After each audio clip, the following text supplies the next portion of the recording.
जब द्रौपदी सुबह के वक्त प्रातःकाल यमुना किनारे स्नान करने के लिए नदी घाट पर पहुंची, वहां उन्होंने दूर स्नान करते हुए एक साधु को देखा। वह स्नान कर रहे थे। वह एकमात्र लंगोटी धारण किए हुए थे।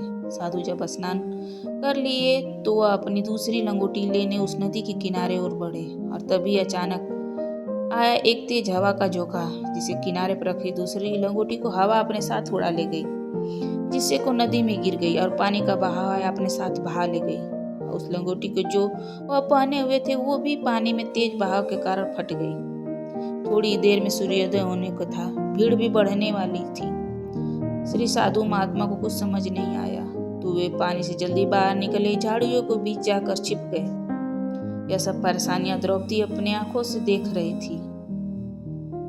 वे तत्काल साधु के पास गई और अपनी साड़ी को आधा फाड़ कर साधु को दे दिया और बोली, मुनिवर आप परेशान नहीं हो, मैं आपकी परेशानी को समझ चुकी हूँ। आप इस वस्त्र से अपनी लाज आराम से ढक सकते हैं। संत ने संकोच वश वह कपड़ा ले लिया। वह उसको एक आशीर्वाद भी दिया, जिस तरह आज तुमने मेरी लाज बचाई है उस तरह प्रभु एक दिन आपकी लाज को सहारा देंगे। और जब वह समय आया जब भरी सभा में उनका चीर हुआ, उस द्रौपदी की करुणामयी पुकार नारद जी ने भगवान तक पहुंचाई। बोले, ये नारद, कर्मों के बदले मेरी कृपा बरसती है।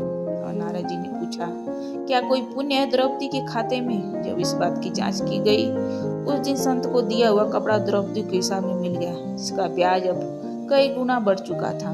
उसे चुकता करने हेतु स्वयं ही द्रौपदी की मदद करने जा पहुंचे।